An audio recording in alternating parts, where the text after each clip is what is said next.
Ah, Bagaimana sejarah berdirinya desa ini?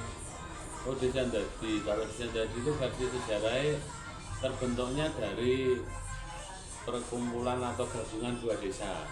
Yang satu desa Dadi itu di ujung selatannya Kali Gandong, terus desa Gemutri sini termasuk Ngerong ini, Kuren, Gemutri, Pakel dan Wolo itu dulunya desa Gemutri. Pada tahun 1932 terjadi penggabungan desa itu hasil pemilunya atau pemilihan umumnya pakai tidak coblosan seperti zaman sekarang tapi pakai lidi, jadi mempunyai sapu lidi itu dengan jumlah penduduknya akhirnya dimenangkan desa Dadi. Waktu itu 1932 itu dimenangkan desa Dadi, akhirnya digabung dari sisi pemerintahan maupun administrasi desanya digabung menjadi desa Dadi. Untuk sejarah awal mula terbentuknya desa Dadi dulu dari gabungan dua desa. Itu yang dari segi pemerintahan, segi administrasi pemerintahan. Kalau dari segi sejarahnya berbagai macam versi. Di sini rata-rata ada di desa Dadi ini ada 8 dusun itu membawa cerita sejarah tersendiri. Kalau diambil dari desa Dadi ini yang ada di selatan dusun sini itu mungkin berkaitan dengan sejarah Sarangan sampai ke bawah-bawahnya sampai ke desa Dadi ini. Kemudian ada lagi pertanyaannya apa? Siapa pendiri atau tokoh penting yang berperan dalam pembentukan desa ini? Kalau tokoh penting dalam pembentukan desa ini yang jelas dulunya dari tidak ada tokoh yang utama gitulah.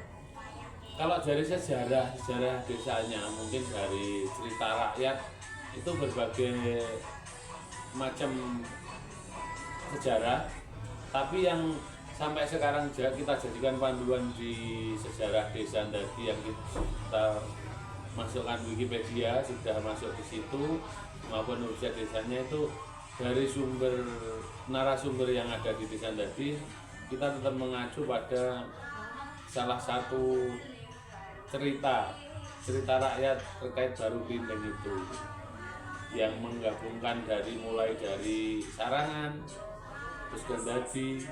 Itu sejarahnya terkaitnya itu kalau untuk tokoh dari cerita rakyat. Tapi kalau untuk cerita yang sekarang yang kita pakai administrasi pemerintahan desa Dadi itu jelas penggabungan dari itu. Kalau pengen jelas nanti ceritanya Baru Klinteng kita bisa buka website desa, di situ sudah saya tulis semua. Ceritanya panjang banget soalnya gitu. Terus Mbak Siwa ini maunya cerita dari sejarah atau pemerintahan? Mau dari sejarahnya. Kalau sejarahnya itu yaitu pakai kita legenda Baru Klinteng itu. Jadi cerita legenda Baru Klinteng itu tetap kita mulai dari Rawa Pening yang ada di Jawa Tengah, di Ambarawa Jawa Tengah itu. Itu legenda yang pertama, Rawa Pening itu terjadi di sana. Baru Klinteng itu akhirnya lari ke sini yang dibentuk. Kalau kita mengingat sejarah dari Baru Klinteng itu tidak hanya desa sini, semua yang dilalui tokoh Baru Klinteng itu pasti menjadi nama desanya. Kalau kita ambil kesimpulan khusus yang langsung dari sini, itu legenda yang banyak cerita dari sini. Yang jelas Baru Klinteng itu hamil ceritanya. Itu nak dikisahkan dari cerita rakyat kan seekor naga Baru Klinteng itu. Nah itu sampai di desa, sampai Sarangan turun ke desa Dadi yang paling barat itu Dusun Wolo. Dusun Wolo itu legenda dari Baru Klinteng itu sedang mengandung, sudah mau lahir. Kalau orang Jawa menyebutnya Wolo-Wolo Kuwato. Itu dari cerita sejarah itu akhirnya terbentuk, saking menahan rasa sakitnya terbentuk Dusun Wolo itu. Terus akhirnya lari ke selatan. Kalau di sini ada istilah, kalau orang tua mungkin paham, moyo itu semakin menjadi kalau istilah Indonesianya.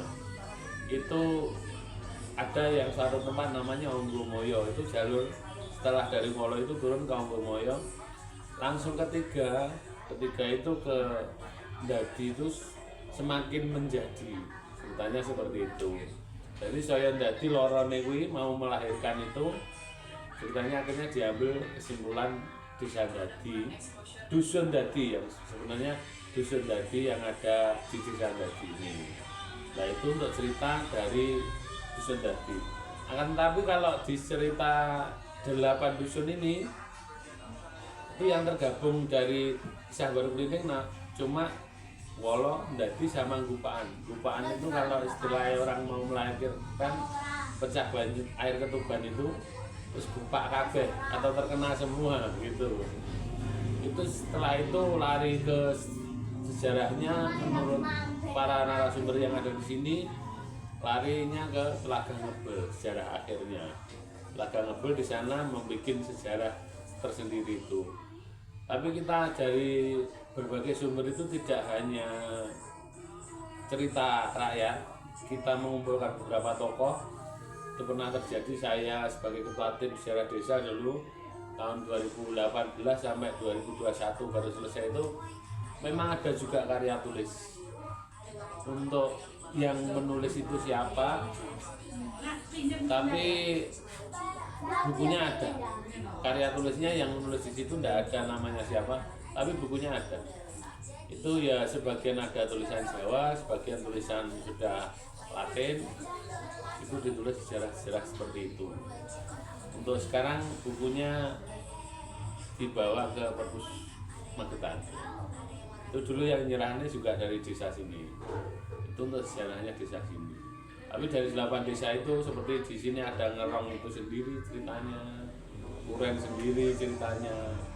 Itu mau ngambil secara kesimpulan khusus atau cuma desa Dadi aja? Kalau desa Dadi aja seperti itu. Kalau untuk cerita rakyat lah intinya. Kalau untuk cerita sekarang sejarahnya desa di pemerintahan, yaitu tadi gabungan antara dua desa, Dusun Kembutri dan Desa Dadi. Itu. Tunggu apa lagi yang ditanyakan? Adakah perubahan signifikan yang terjadi dalam perkembangan desa dari awal berdiri hingga sekarang? Perubahan signifikan yang jelas kita mengacu pada orde. Dari orde lama, orde baru, mungkin zaman reformasi ini. Terus ini terkait jelasnya perubahan signifikannya terkait pemerintahan aja. Kalau signifikannya terkait dari sejarah legenda itu terus yang terwujud sekarang ya tidak ada. Intinya kita perubahan signifikan mengikuti zaman atau mengikuti orde. Mulai dari orde lama, orde baru, zaman reformasi sampai sekarang, era sekarang ini, itu perubahan signifikannya dari generasi ke generasi pasti ada perubahan. Tapi mungkin dari pola hidup maupun perilakunya. Kalau untuk perubahan sikap sopan santun dan lainnya masih sama. Saya rasa tetap pakai adat budaya Jawa. Daerah sini seperti itu. Terus apalagi Bagaimana kondisi sosial, ekonomi, dan budaya masyarakat desa pada masa lalu dibandingkan dengan sekarang? yang jelas kalau budaya kita masih menggunakan adat budaya masih tetap berjalan seperti masa lalu. Contoh adat budayanya kita dari kegiatan-kegiatan sosial, keagamaan maupun kegiatan budaya rutinan desa itu tetap masih kita pakai. Seperti adat budaya, contoh kita ambil contoh di orang punya hajat atau mantu, masih sama seperti zaman dulu. Untuk budaya bersih desa di sini masih berjalan semua, tidak ada perubahan. Seperti khususnya untuk bulan Suro itu kita masih melaksanakan berbagai macam bersih desa. Jadi tidak terkhusus dengan adat-adat budaya dari luar maupun adat budaya mungkin barat, dari timur barat itu hanya untuk menginovasi saja, tapi untuk budaya pokok dan adatnya tetap kita pakai budaya-budaya dari yang sebelumnya, adat budaya yang sudah ada di sini. Terus untuk sosial perekonomian yang jelas kita dengan dipacu zaman seperti ini, mungkin dari perekonomian mayoritas pertanian sudah sangat jauh dari zaman dulu dengan zaman sekarang. Kita semuanya menggunakan metode-metode modern, alat-alat pertanian modern. Mungkin dari dulu contoh kecil yang dulunya perawatan atau pengairan pertanian itu cuma dialirkan istilahnya wong Jawa. Tapi kalau khususnya di Sandati ini semuanya, ya tidak semuanya lah, 80% sudah memakai teknologi yang lebih maju, menggunakan sprinkler, menggunakan alat-alat lainnya untuk menggantikan metode-metode yang lama itu untuk mempercepat kegiatan. Seperti alat-alat pertanian pun kita sudah menggunakan yang alat modern. Kalau untuk sosial ekonomi, yang jelas perubahan kita dari tahun ke tahun pasti banyak berubah dengan kita mengikuti zaman itu. Gitu. Apakah ada catatan tertulis atau artefak yang dapat membuktikan sejarah desain? Ya itu tadi saya sampaikan, catatan tertulis itu tidak ada disebut di situ karya dari siapa, tapi tulisan itu ada. Kalau dulu orang ngomong kertasnya itu sudah beda juga. Itu memang yang megang dulu salah satu perangkat desa Dadi, dusun Dadi rumahnya. Itu tidak ada judulnya dan tidak ada pengarangnya. Untuk saat sekarang buku itu ada di Perpus Kabupaten Magetan. Kita serahkan ke sana tahun 2000 waktu corona, waktu itu saya 2021 ingat saya. Itu diserahkan sebagai ya untuk sejarah desa, untuk buku atau literasi tertulis dari desa Dadi. Sebetulnya saya ada kopian dari PDF, tapi sama kemarinnya itu tak cari-cari belum ketemu sampai sekarang. Saya filenya itu saya disimpan di mana, sama rekaman sama sejarahnya, ahli sejarahnya ada juga. Nanti mungkin akan saya cari, upload di websitenya desa. Iya, kalau untuk karya. Kalau artefak tidak ada.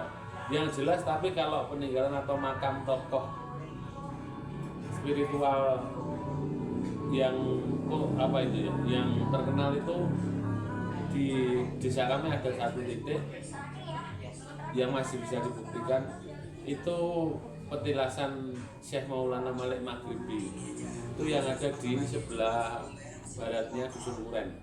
Kalau jenengan nanti lewat sini timur balik saya lihat utara ada bangunan biru di tengah sawah itu.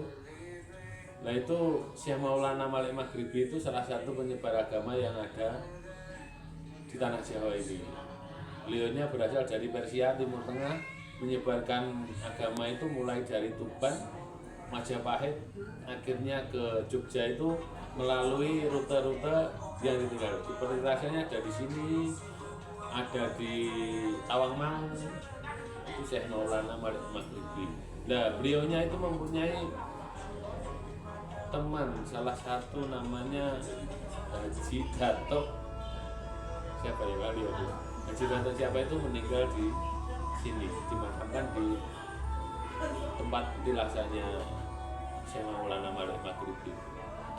Mungkin itu dulu pernah diceritakan turun temurun dari para apa itu leluhurnya yang ada di Dusun Kuren itu.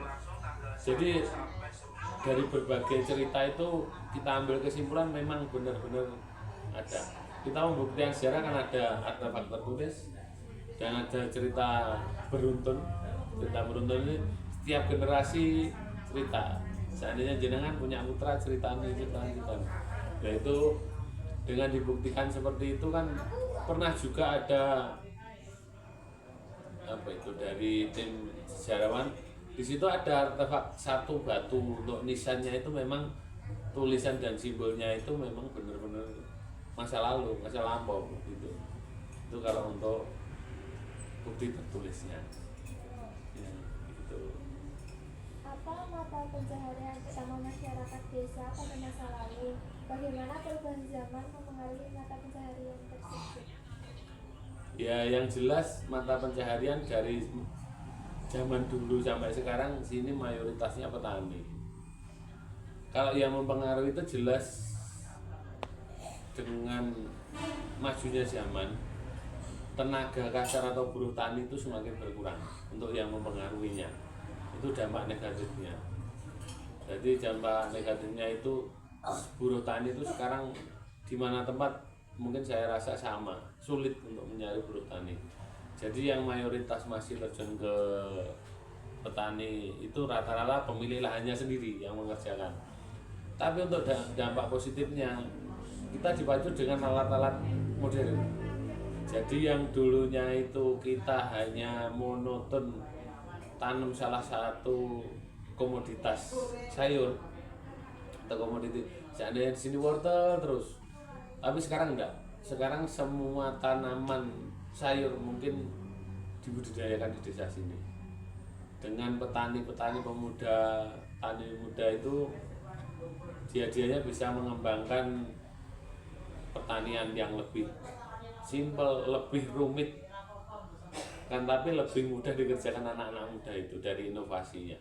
Seperti sekarang sayuran-sayuran yang di sini belum ada itu mulai banyak, seperti asparagus dan lain-lainnya, untuk sayur-sayur yang untuk apa itu makanan domestik biasanya.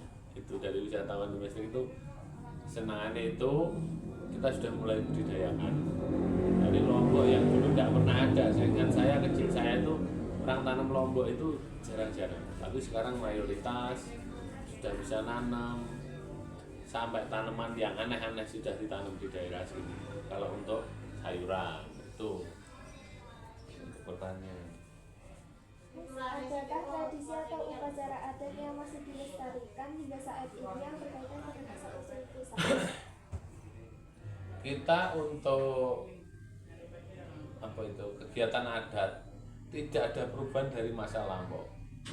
Yang dulunya sempat hilang itu ada 2 desa. Jadi kita mayoritas semuanya yang ada di desa Andati ini 8 dusun ini kita upacara adat budaya maupun adat keagamaan itu dilaksanakan biasanya Suro bulannya, bulan Suro itu. Nah itu kita masih ada dari 8 dusun itu ada 8 juga kegiatan seperti adat budaya. Kalau di sini istilahnya bersih desa. Bersih desa itu masih ada. Itu berbagai macam adatnya, ada yang menyembelih domba, lalu nanti kaki dan kepalanya ditanam di 4 penjuru dusun sama tengah dusun. Terus ada yang di dusun Dadi itu khususnya Samangwolo itu sama seperti itu juga menyembelih domba, tapi ada ritualnya, pasti mengadakan reog. Jadi pertunjukan reog pasti ada. Jadi kesenian reog itu pasti masih digelar di situ. Dulunya sempat hilang 7 atau 6 tahun, tapi 2016 saya pelopori, saya sponsori, kita hidupkan kembali. Akhirnya sampai sekarang menjadi agenda rutin kabupaten untuk kegiatan bersih desa dusun Dadi khususnya. Kalau untuk dusun yang lainnya sama, semuanya 8 dusun itu menyembelih domba sama ada reog itu. Tapi yang mayoritas yang pasti diadakan di Wolo dan di Dadi. Kalau yang lainnya menyesuaikan yang lainnya. Itu kalau untuk adat budayanya masih ada. Jadi seperti di sini namanya Ambeng Manunggal kalau ngerong sini. Jadi semua warga itu membawa ambengan atau tumpeng kecil-kecil itu, kita ngumpul di salah satu tempat yang mungkin disakralkan dari dusun sini. Kita tidak memuja ke mana-mana loh, tapi adatnya itu tetap dilaksanakan seperti itu. Nah itu terus di Dusun Dadi juga ada itu bersih desanya selamatan pagi siang reokan itu di Wolo juga seperti itu agenda rutin masuk agenda kabupaten jadi ikut kalender festival kabupaten itu ada lagi. Bagaimana masyarakat desa menjaga dan melestarikan sejarah serta budaya desa untuk generasi mendatang? Oh gitu. Kita sudah mengalami beberapa era atau beberapa zaman. Rata-rata dia di dusun tersebut pasti ada turun temurun tokoh dari tokoh keagamaan maupun tokoh budaya pasti ada turun temurunnya. Jadi untuk melestarikan melalui tokoh itu kita melestarikan adat budaya yang sudah dilaksanakan para leluhur kita. Terus yang kedua, di sini mungkin dari kepercayaan agama itu akan tetapi kita bisa membaur dengan budaya. Jadi ada semboyannya juga dari para tetua-tetua itu terkait budaya dan agama. Jadi tetap berjalan beriringan. Di dalam desa juga masuk keagamaan, di dalam keagamaan juga masuk budaya setempat. Itu masih ikut semua. Jadi contohnya desa yang ndak reokan ya ndak pakai kesenian reok seperti Compok itu. Ada budaya menyembelih domba selamatan ya ada. Tapi pakainya untuk budaya budaya agamanya kita pakai berjanji terbangan yang zaman dulu zaman lampau jadi pakai kalau sekarang kan hadroh rebana itu ya tapi kalau sing terbangan itu kan yang pakai alat besar kalau zaman kecil saya harus rame-rame nih itu nah, itu masih dilestarikan juga di sini ini malah dikembangkan dari desa kita support anggaran dan lainnya untuk mengembangkan salah satu kesenian adat, budaya dan agama itu pakai alat berjanji. Ya wong Jawa ngarani berjanji gitu. Itu suluk-suluk kayak iramanya seperti irama wayang dalang, tapi semuanya syair Arab. Udah pernah lihat berjanji? Nah, nanti browsing di Google ya. Kita masih ada satu pelestarian kita support semuanya dari desa untuk alat untuk beli alatnya gamelannya tapi rata-rata kan sekarang tidak bisa beli tidak ada pengrajinnya kita bikin sendiri ngundang tukang itu pemainnya tidak ada yang usia dewasa semuanya lansia semuanya lansia dari 50 tahun ke atas semua jadi masih kita melestarikan budaya seperti itu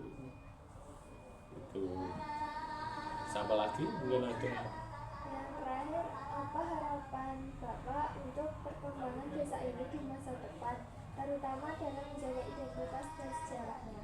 oh iya kalau untuk menjaga identitas dan sejarahnya pastinya khususnya dari pemerintah desa pemerintah terkecil yang ada di desa sini pemerintah desa kita selalu support tentang kegiatan keagamaan, sosial budaya itu support semuanya. Jadi kita sudah membentuk beberapa tim untuk melestarikan itu. Kita juga ada surat keputusan dari desa terkait tokoh agama, tokoh budaya yang ada di desa ini. Setiap dusun harus ada perwakilannya. Terus kita kembangkan atau kita support grup-grup yang sudah ada di desa tadi. Yang pertama contohnya grup reok kita support. Jadi untuk piranti atau alat-alat keperluan reok itu kita support dari desa. Setiap tahun kita keluarkan, kita bantu mereka. Terus untuk melestarikan itu ya kita mengadakan festival seperti itu. Terus untuk keagamaan semua grup yang ada di Dadi ini yang tergabung dari ibu-ibu kita support dengan alat-alat. Kemarin mengajukan di 2 tahun terakhir ini mengajukan alat-alat keagamaan itu ya kayak hadro, jadi rebana, perkusi dan lain-lainnya itu ini sudah berjalan kalau tidak salah 7 kelompok itu untuk melestarikan budaya keagamaan. Tapi kita pakainya tidak hanya waktu hari besar keagamaan.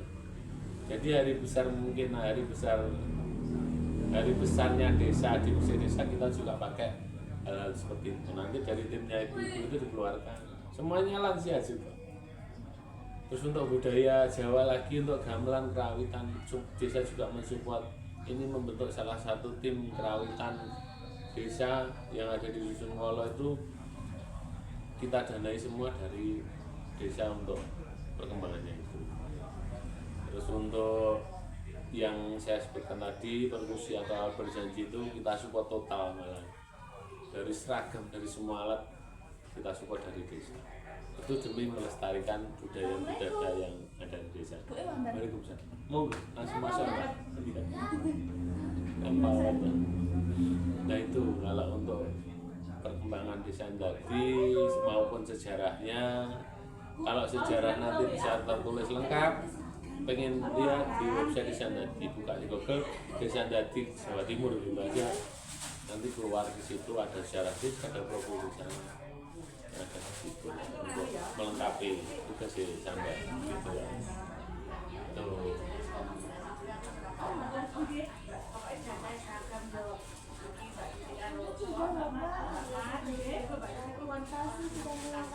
Iya.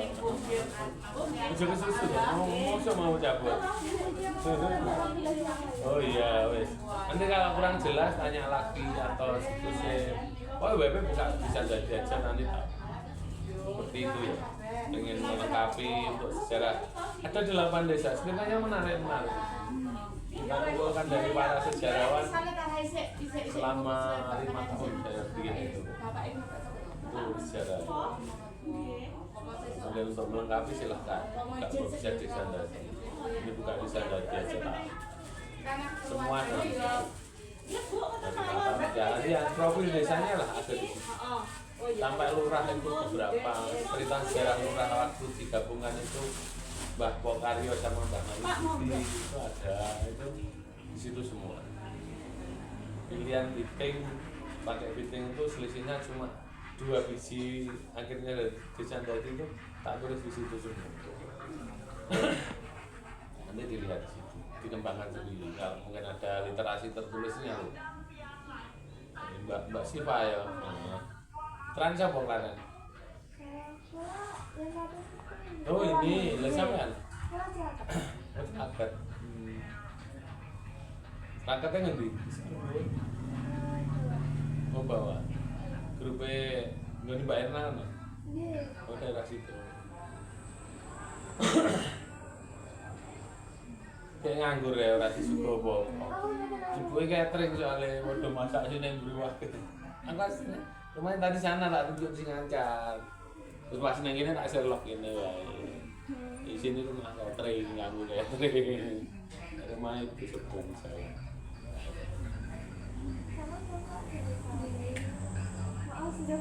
Enggak orangnya di Longgar. Nah wingi Solo sama ibu sama Bulura.